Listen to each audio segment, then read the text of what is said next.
to Vishnu's IAS Academy, Hyderabad, the best UPSC academy where thousands of aspirations, dreams are becoming a reality every day. I welcome you to today's Hindu, the Hyderabad edition analysis, where the idea is to provide you a comprehensive review and understanding of all important news articles which are important from the UPSC prelims as well as mains perspective. So let me quickly glide you through all the important articles for today, that is 7 June 25, the Hindu Hyderabad. And the first article is right here on your screen, coming from page number 1, which talks about how a very interesting economic development has happened. The RBI, Reserve Bank of India, the Central Bank of India, has announced its recent Monetary Policy Committee's decision where the RBI has decided to cut its cash reserve ratio by a certain amount, as well as the repo rate has been announced to be slashed by about 50 BPS. So exactly what are these technical terms and what does it mean in terms of boosting economic growth? Now please remember that this is third such policy taken by RBI right from February 2025 onwards. This is third cut in the repo rate. As of now, the inflation in the economy is looking stable, and hence this move means that the RBI wants to promote more consumer spending, more investment and more economic development. So let's understand that with this regard, the recent decision of the Monetary Policy Committee of the RBI has in fact said that we are going to reduce our repo rate by 50 basis points. Now BPS here would refer to basis points. Now all this is with regards to promoting economic growth. But this is a larger than expected cut in the BPS, which means it's about 5.50%, which is quite high. So this also is in line with a reduction in the cash reserve ratio, which the bank is planning to reduce in a slow phased reduction manner. Now, the entire process is just meant so that banks today are in a position to lend more money to the consumers. Of course, when the borrowing will increase, the consumer spending will also increase. It will give boost to more production. It will eventually boost your economic, you can say, process. It will give a huge boost to your economy in terms of production, consumption, distribution patterns. Now, having said that, before we actually understand the technical implication of the article, it's also crucial to understand few economic concepts here. See, for example, when the article has clearly spoken about words like the repo rate. Now, this is quite important from the perspective of GS paper 3 UPSC mains, that's economy and Indian economy in general. Of late, since January, there are multiple such initiatives by the RBI, which means an expected question can come up in the exam. It could ask you the implication of a repo rate cut on, in general, the monetary policy. It could also ask you the difference between, in fact, RBI's monetary policy from being accommodative to being constrictive or being neutral. Now, these three words are very important because they can obviously come in the examination. And before we get there, let's understand quickly what's the repo rate really. So repo rate here refers to the rate at which your RBI, which is also sometimes known as a banker to the banks, because it not only provides loaning to other commercial banks, but also the commercial banks are required to keep a certain basic minimum reserve with the Reserve Bank. So it relates to that concept. So therefore, repo rate here would refer to the rate at which RBI lends out or loans money to other commercial banks in the country. For example, here, in this article, if we are saying that RBI has decided to lower or reduce its repo rate, it means that the entire cost of banks borrowing, commercial banks borrowing from the RBI, the cost of that has also come down, which means the commercial banks can now have cheaper loans.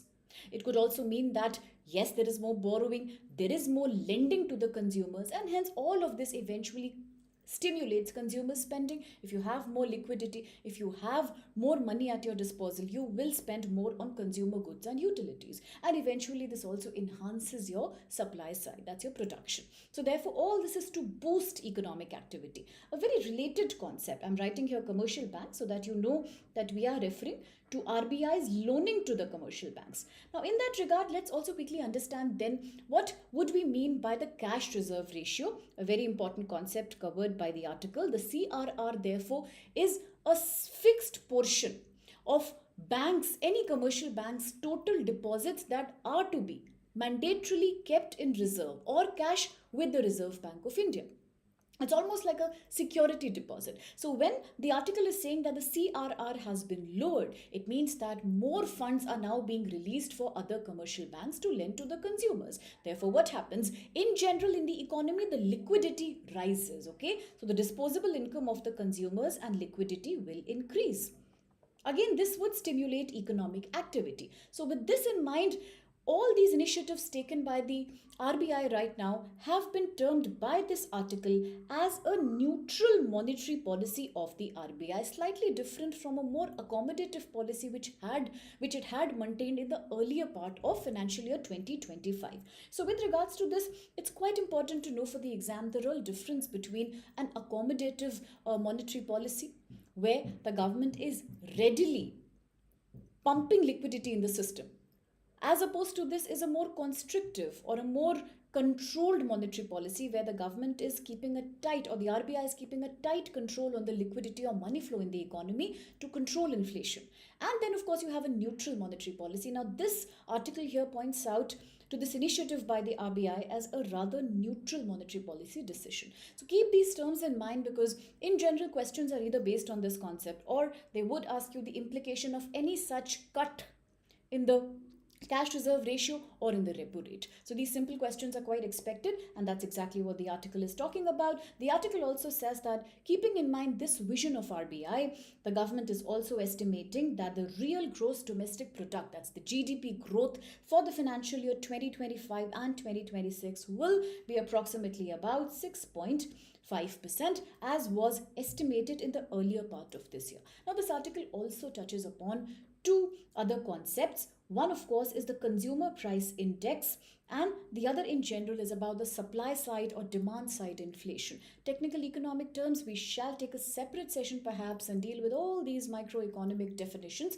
But as of now, the key takeaway from the article would be the decision of RBI pointing out towards a neutral monetary policy. Also, we need to understand that what is the implication of the cut announced by the RBI through the repo rate, through the cash reserve ratio, in general in promoting economic activity in the country. So that's what the article talks about. And with that, let's quickly float down to the other article that's important. And let me quickly transport you to this article here that has been mentioned on page number 4, the Hyderabad edition. And as you can see, it is a more state-specific article, but quite important because it talks about a very interesting development when you talk of fishing as an industry or fisheries as an industry in India. So we know that in the coastal states, a majority employer in the informal sector happens to be coastal fishing, marine fishing in general. So this article is actually telling us that there is a very interesting development, and the development has been made possible by an organization which I had spoken about yesterday as well. Yes, this organization is the, I'll just mark it here as well, this organization is the INCOIS, or the Indian National Center for Ocean Information Services. Yesterday also we spoke about it, that some individual from the organization had been given an award. Today the organization again has come to limelight, but this time because of a real, or you could say great contribution that it has been doing. Well, the contribution is nothing but the fact that because of the satellite images and because of the very precise estimation and research conducted by the INCOIS, the people engaged in the fishing segment or the fishermen in general, they are getting huge help. Why? Because earlier when the technology, the satellite imaging was not very advanced in India. At that point of time, the fishermen would take a huge risk with their life and they would navigate into the deep waters of the ocean just to get a basic amount of catch for consumption and for selling, because that's their primary livelihood also. Now that would be very risky, because they would not always know that how much of fish would they actually catch on a particular day. Also, many other factors contributed. It was a very unpredictable industry because of say monsoon, or because of high tide low tide situation. Often because of coastal storms, the fishermen would lose their lives in case there was a tsunami, or in case there was a very high tide that was unexpected. But today all these things have been controlled, and we can definitely thank the efforts of INCOIS here, because there is a system that's being used today through the INCOIS, and the system is known as Potential Fishing Zone Advisory. Now, these are a set of guidelines that are issued almost every day to the fishermen living in the coastal areas. And what are these guidelines about? These guidelines tell the fishermen exactly those pockets in the sea where maximum number of fish would be available for them to catch, or for them to, take and go about their business. So, which is a wonderful intervention, because now the fishermen know exactly which part of the sea to navigate into on a daily basis. Besides, if there is any risk of a storm brewing in the ocean, if there's any prediction of a high tide, unpredictable kind of a, you could say, a storm, or any kind of a cyclone that's coming, the fishermen are red alerted. They are already told in advance to stay away from the sea. Now, this is preventing life loss, of course. This is generating a higher rate of catching fish. Of course, it is saving them fuel, because then they do not have to travel and keep browsing and navigating through the sea just to find some fish to catch. Another thing is it is saving time. So, which means it has resulted in a real time increase in the income of these poor fishermen. And that's what the article talks about. The article is also telling you that thanks for this INCOIS Potential Fishing Zone Advisory, because these are so accurate, because they are using nothing but a very high quality, high resolution satellite data from multiple sources, and then this is being distributed among the fishermen. The impact is measurable. Yes, we are seeing happy fishermen. They're quite happy, and specifically in the pre-monsoon months between February and March, where in general the farmers used to complain about a lower catch.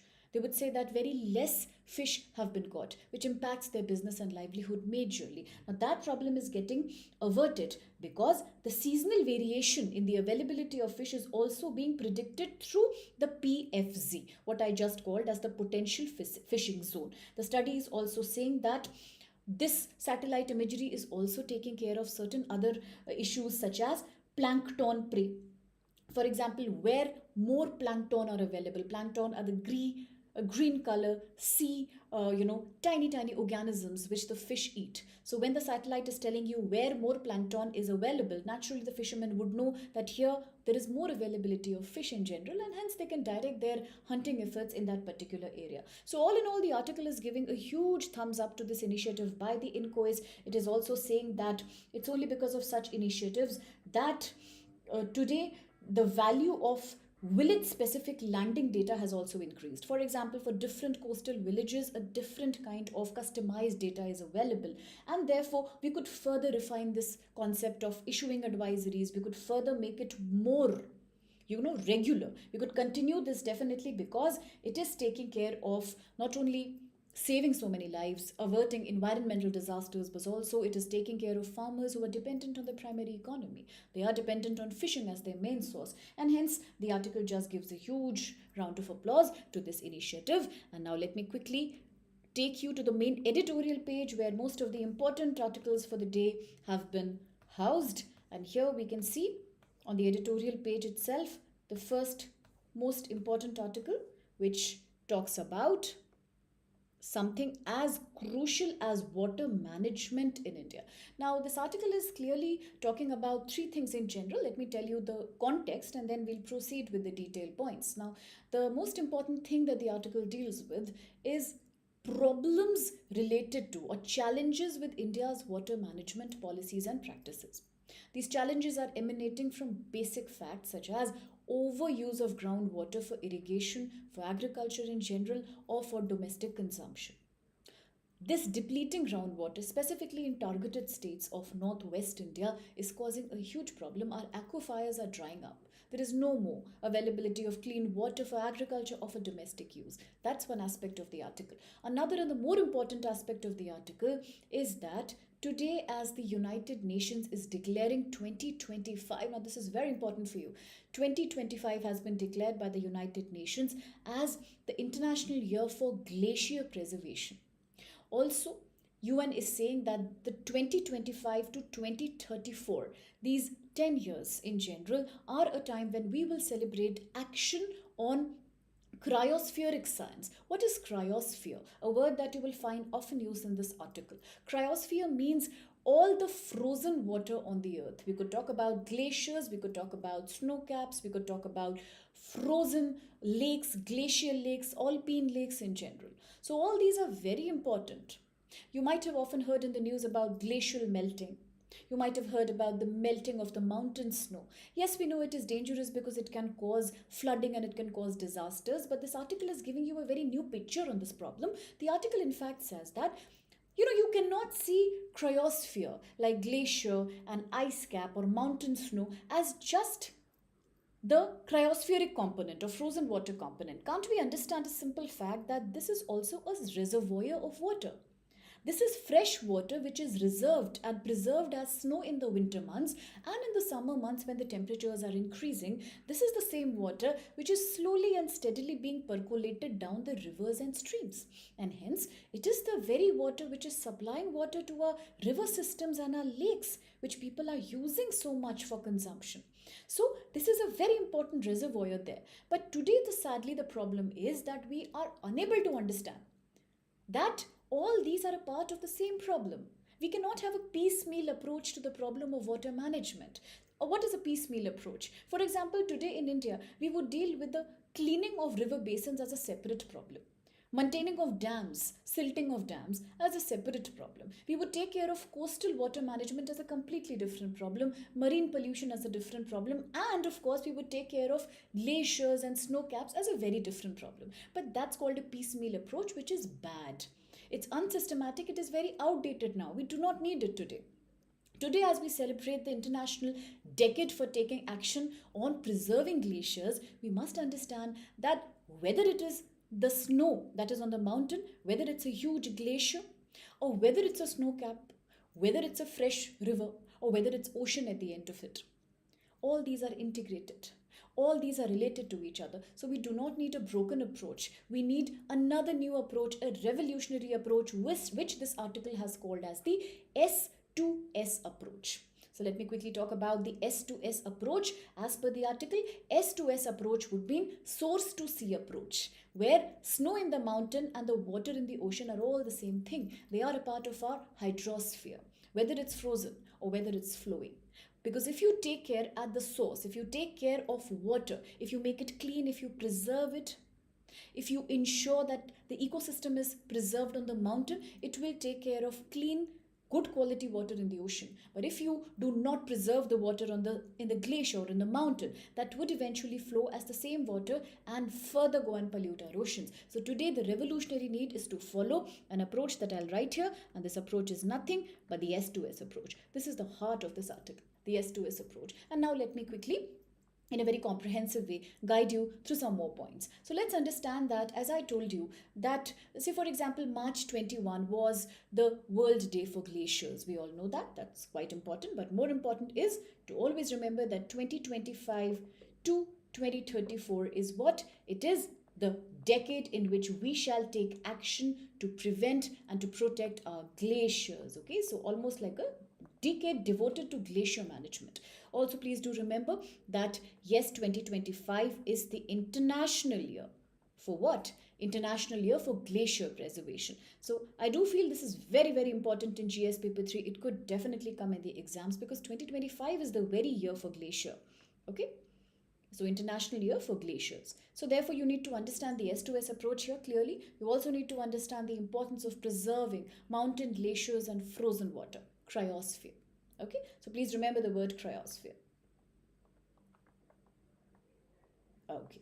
Having said that, now let's quickly come down to the article step by step. So the article has told you already that this is the decade for taking the action. It is an important year. So today the article makes you a request. It says please focus on the important interconnection, the relationship and interdependence between mountain glaciers, fresh water and ocean water. These three things are not different from each other. They are all a part of the same body. They're all a part of the same problem. So therefore the article tells you that please treat fresh water as if it's a part of the marine water and treat marine water as if it's a part of the mountain water, because whatever action you take upstream. Now upstream is, say for example, I can draw you a small mountain here, pardon my poor drawing. There's a mountain. We talk about the upstream, the glaciers are on the top of the mountain, all the frozen water. If you take correct preservation, cleanliness, action on the upstream front, definitely it will impact the downstream front, because it's the same water which melts and goes downstream, correct? But tomorrow imagine if there is too much plastic pollution, if there's too much tourism, and if there's too much overheating of this glacial area. It leads to sudden melting of the water. What will happen to the communities who are living at the bottom of the hill? The valley villagers, all the tribal communities, what happens to them? They experience problems like flash flooding. If you pollute the glacier water, they will experience, the people who are living downstream, they will face the repercussion of that pollution, sedimentation and all the plastic dirt that you infuse in the glacier water. So that's very important. Now article has given you a very good example here. An article talks about the Ganga River Valley Basin. The article says that whenever there is pollution control in the river basins like Ganga, it will therefore directly impact the health and well-being of all the people dependent on the Bay of Bengal ecosystem. Okay, so if there's anything that happens, say at the beginning of the Ganga water system, we can talk about Uttarakhand, we can talk about, say, Gangotri, the glacier. If the water there is polluted, then imagine the repercussion for somebody who's living in the Gangetic plain. So we need to see it as a step-by-step graded connection process. It's an ecosystem. It's not different from one another. That's one thing. Second thing to understand, of course, is that the need of the hour, therefore, also is to implement strongly visions like the article has spoken about the Manila Declaration. Philippines, Manila. So we talk about the Manila Declaration. So Manila Declaration says that various countries therefore need to work together to create a new concept known as ridge to reef. Ridge to reef is almost the same thing like mountain to the ocean. Now this would take care of your water management at every step from top to the bottom. That's very crucial to remember here. Now, another very important thing that the article questions is that then if this is the need of the hour, the S2S approach, source to the S2S approach which I just told you, so that would definitely mean the source to sea approach. In that case, what are the current problems being faced in India's water management? Let me quickly walk you through that. One, of course, as I said, states like Punjab, states like Haryana, states like Rajasthan, they are experiencing drying aquifers. Why? Because there is so much dependence on groundwater. Even Tamil Nadu is in question for so much usage of underground water for irrigation, for consumption and for industrial use, that they are literally drying up now. So that's a very scary situation. Another issue article talks about, of course, is microplastic pollution in water, all the industrial waste, all the waste coming from domestic use, all the waste that's coming from agriculture runoff, which is completely intoxicated with pesticides and fertilizers, chemicals. It's all going in the underground water, rivers, and eventually where will it go? Always remember, source to sea. It will go in the sea. It endangers your marine flora and fauna. It endangers the occupation of those who depend on these. Okay, it also takes care of, it also ensures that marine ecosystem, once it becomes unhealthy, then once again the same water evaporates. So you see it's percolating across all the hydro cycle of ours. Another thing article has spoken about clearly is that in India, there is a problem of policy coordination because most of the rivers are being shared as natural resources between various states. A very good example could be the Kaveri water dispute. Now, in this case, clearly there are different stakeholders in Karnataka and Tamil Nadu. Something similar is true for Satluj. Something similar could also be spoken with regards to other rivers, say, which are a part of the Indus Valley system. So, whenever two countries or two states are having a shared water resource, always policy coordination becomes a problem. Say, for example, damming, creating a reservoir, or too much agriculture usage in one state could lead to depletion and deprivation in another. Now, very recently, when India-Pakistan spat happened, we had also spoken in detail about the Indus Water Treaty in 1960. Even that deals with water sharing, but of course on an international level. But that's a very good case study to understand how sharing of rivers sometimes lead to poor policy coordination. So therefore, the need of the hour is one, to strongly follow source to sea approach. Take care of upstream water to take care of seawater. That's it. Of course, fresh water is a middle part of the process. Second thing the article says is that already in India, say back in 1987, the first national water policy was created. A very good thing is that it's constantly being upgraded, modified, and customized to our modern day requirements. For example, in 2019, the government had created the draft national water policy, which today focuses on three things. One is efficient use of water, second thing is water conservation, and third thing is fair equal distribution policy coordination. That's the call of the article.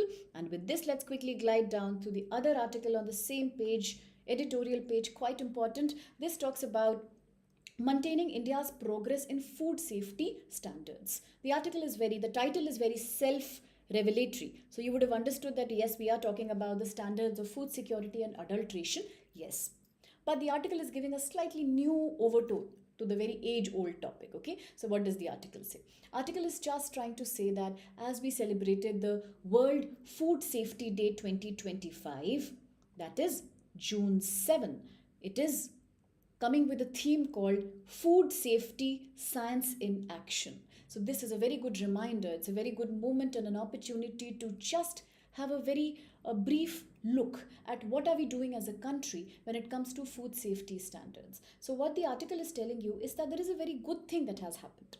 One good thing is that long back in India, we had a very old school thought when it comes to food security. So one good thing is, as policymakers in food security, we have evolved. We have evolved and come a long way. How have we evolved? Initially, when we used to talk about the 1954 based, let me quickly write it down, the 1954 based PFA Act, that was your Prevention of Food Adulteration Act. By then, the only focus was to take care of whether the food is adulterated, contaminated or not. That was the only concern of this policy. Apart from that, we were not thinking comprehensively about other problems related to food. Zeroing fast forward to 2025. Today, we can proudly say that once the new policy had come back in 2006, which is very famously known as the FSSAI, which means the Food Safety and Standards Act. Up to this point, things changed. Things changed majorly as compared to 1954 old policy of PFA. Today we started talking about other important things such as a more scientific and a risk-based approach towards food security. That was something that changed. But eventually, we also need to go a little more forward as we are talking about 2025. Say, for example, today the need is to integrate India's own food safety policies with other global policies and global protocols. A very good example could be the CAC as mentioned by the article. Now, CAC as mentioned by the article here would mean, as we talk about the Codex Alimentaris Commission. It's mentioned in the article itself. And for example, other international protocols such as the JECFA, the Joint Expert Committee on Food Additives. So these are certain protocols that India should align to more. Definitely today we have come a long way. We not only talk about adulteration, we talk about food colors, we talk about chemical contamination in food, we talk about a farm to fork integrated strategy. We talk about taking care of packaging, warehousing, transportation also. But still something is missing. And the missing part is the lack of coordination with international protocols. How? A very good example in the article talks about, say, today India still complains that MSG is an important theme made by the article. So often MSG in the article as mentioned, clearly they are telling that in India today also we feel that monosodium glutamate, MSG, a very common food ingredient used in a lot of cuisines, that's very popular in most global communities including India. So in India we do believe that MSG is extremely dangerous because typically it is used as a food enhancer. So it has been studied consistently in the global community, and people from 1971 onwards have said across the world that it is safe to consume. There is no problem. But in India, we still believe in conventional laws and conventional investigations which say that MSG is extremely dangerous, particularly for the infants. While the global studies are proving that it may not be true. It is actually quite okay to be consumed in moderate amounts. So this is one thing article talks about, that the problem is very age-old rules. We aren't upgrading and modernizing our rules. So that's one thing told by the article. Another thing we are saying that India is lacking a a more focus on its own toxicological data. What is toxicology? Toxicology is the study of chemicals, dangerous, poisonous chemicals, and their impact on human health. Okay, so we need more toxicological study and research to do what? To understand that India as a society has its own original, unique diet patterns. We have our own agriculture practices, we have our own environmental conditions. So we need a specific India focused research on toxicology, which today understands that which chemical would harm Indian population in what particular manner, so that we have our own, you can say, research into our own unique needs rather than blankly following conventional, age old, or global protocols. Then, apart from that, of course, as I said, we have to include some global protocols also, as we today advanced into a more globalized community. Another thing article is trying to say that today, what is really needed in India, therefore, is that our warning labels. For example, there are food labels behind every product that we buy. So these labels would often use words such as acceptable daily intake, ADI. Sometimes they use words which are quite difficult to understand for common people. For example, even MSG.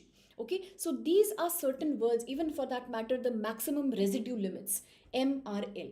These are the words common people won't understand. So might as well we simplify these codes so that the common person buying food would understand what is right and what is not right. So these are certain things that the article is talking about, that today, if we create more public trust among people through common dialogue, open media seminars, open frameworks, open guidelines that are distributed among the public so that people know what's good for them, what's bad for them. That's a better way of ensuring food security rather than making very ambiguous, complicated rules and sticking them on food labels or labels that people don't understand at all. So these are the three things article has spoken about: India's own toxicological research, which takes care of our diet, the needs of our people, our environmental agriculture practices, which is customized for Indian population, taking care of their food needs and security. Second thing is, please create easier to read food labels. And the third thing is, please modernize our food safety research. A very good example was just what we spoke about, the MSG debate that's happening. With that in mind, now let's quickly glide down a little more further.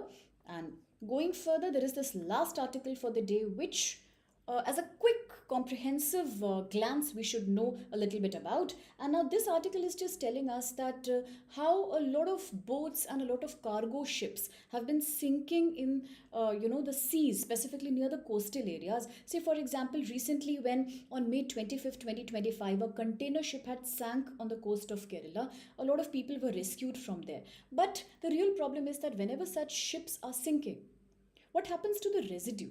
What about the plastic waste, the metal waste, and all the chemical waste that goes and that gets dumped in the ocean? It is barely taken care of. While we rescue the people, the waste and the debris that keeps depositing in the ocean floor. And this further exacerbates, it further worsens the problem of marine pollution. Besides, it is also dangerous for those people who are conducting mining in the sea and dangerous for the people who are living in the coastal areas. That's what the article says. The article says that the real danger is hiding in the form of such bundles and bundles of tons of plastic, microplastic heaps of waste that are lying and dotting in India's, you can say, underground or undersea regions. Now, these are the things which are further leading to too much marine toxicity. They are percolating in the food cycle of people who are eating seafood, and sand mining over the years, which is happening in the coastal areas across many Indian states, is also creating a lot of waste being just carelessly dumping into the sea. So hence, today we must understand, that's what the article is telling you, that the need therefore is to create a little bit of more media coverage, a little bit of more awareness regarding first cleaning of the debris. Second thing, avoiding things like sand mining or in general metal mining,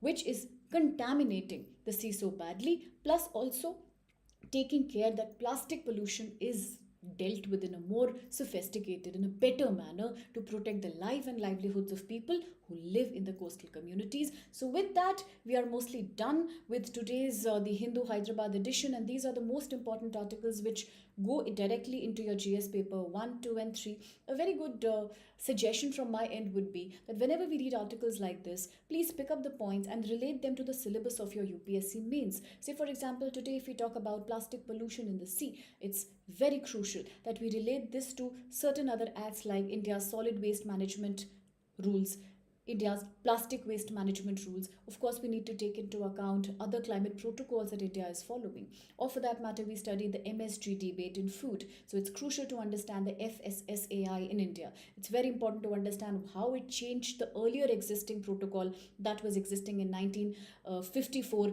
as your Prevention of Food Adulteration Act. Plus, when we study the glaciers, we should know things like what is the phenomena of glacial lake outburst and flooding, the GLOF. We should understand things like the you can say Manila Protocol, which we spoke about, Manila Declaration, and we should relate them really to our syllabus so that when we write the answers, we can include all these critical points which we are picking from the newspaper on a daily basis. And with that, I thank you for being a part of this wonderful session.